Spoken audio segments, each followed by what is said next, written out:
Hi, my name is Tim Sales. Do you know that there are very specific differences in what the poor, the middle class, and the wealthy buy with their money on payday? It's so simple yet so different it nearly knocked me out of my chair when I finally understood it. I'm going to show you exactly what I'm talking about, and you can evaluate for yourself why the wealthy keep getting wealthier and the poor keep getting poorer and the middle class are stressed out. To understand this, I need to make sure you understand some basic business terms in the way that I'm using them. The words that you need to know are income, which means money you bring in, expenses, which means money you spend, assets, which is the most confusing one. An asset is defined as something that pays you. If you're an accountant or a financial planner, I just raised your eyebrows a little because the traditional definition of an asset is things you own. More on that in just a second. Liabilities is the last definition and is defined as things that cost you. A house is typically viewed as an asset, but can it actually be a liability? Yes. By the definition I used earlier, anything that costs you money is a liability, not an asset. But to answer your curiosity, yes, a house can be considered an asset. When is it an asset? When it pays you money. If you were to buy a house and rent it out, and it paid you a positive cash flow every month, that would then be considered an asset. One more time on the definitions just to be very clear before we continue. Income is money you make, expenses are money you spend, an asset pays you, and a liability costs you. Now let's look at what the poor buy on payday. On payday, the poor buy what I'm going to call stuff. What is stuff? Inexpensive things that people buy that they don't really need to survive. You go into someone's house and you can't find any counter or tabletop space in the whole house because of all the stuff on it. You can't find a single foot of white space on any wall in their house because of all the stuff that's hanging on it. Where did they get this stuff?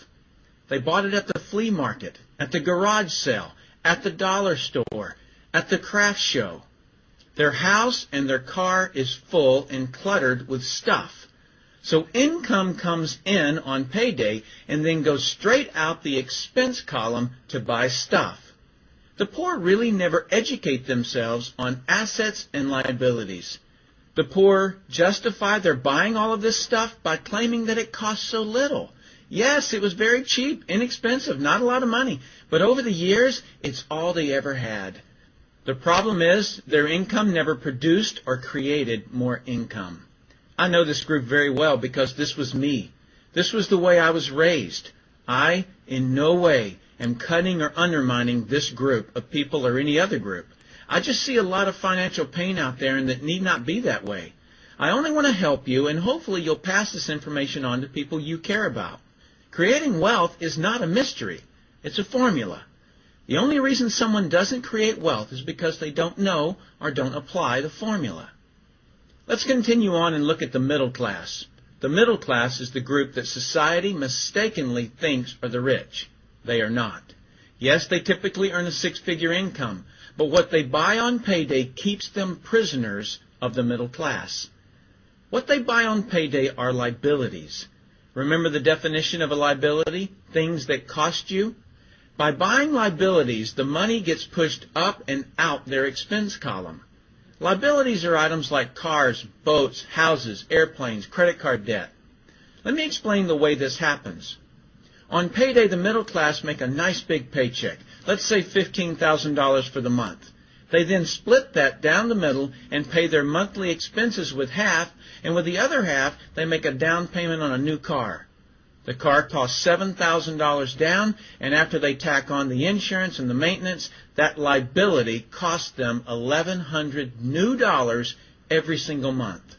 A few months go by and they want a boat, then a vacation home, a Rolex watch on the credit card, a vacation on the credit card, and before you know it, their liabilities have raised the expense levels to near or above their income levels. They actually spend equal to or more than they make, meaning that they have to go to work and make a certain amount of money every single month because of their liabilities. The other important issue with both the poor and the middle class is that normally all of their income is dependent on their own effort. meaning they've educated themselves to exchange their knowledge and expertise for someone's money. Here's an example. An attorney is knowledgeable about law, so people pay him or her money in exchange for that knowledge on an hourly basis. The problem there is that if they're not, the attorney, sharing that knowledge with a client, then the attorney is not making any money. Their stress level is as tight as a piano string. And if you were to ask them to go to dinner with you, they very rarely can because of how much money it'll cost them to take that time off. On the surface, life is merry. The reality is that it's a roller coaster ride. That's the middle class. Now let's look at what the wealthy buy. On payday, the wealthy buy assets. Again, an asset is something that pays you. If you want to become wealthy, buy assets that then earn you more income. The money wheel looks like this. Buy assets that produce cash, that then buy more assets that produce more cash, that then buy more assets that produce more cash. The wealthy spend their money and buy things that produce more money. Here's a couple of examples of assets that produce more income. Investments are the obvious: stocks, bonds, real estate. Education is another asset. If you learn how to do something and actually do it, that produces more income. That's buying an asset. I heard a great expression once: if you think education is expensive, you should see how expensive stupidity is. Another example of assets you can buy that pay you is businesses, especially those businesses that can create a passive income. Passive meaning that once you build it up, it pays you whether you're still building it or not. A little example is if you buy a pinball machine and put it in a barber shop.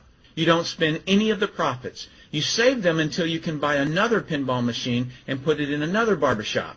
This, by the way, was Warren Buffett's first business. Warren Buffett, by the way, is one of the top 2 richest men in America. The wealthy are extremely eager to find those passive income businesses because it continues to pay them month after month, year after year, long after they've stopped working the business. That's actually the way I created my millions.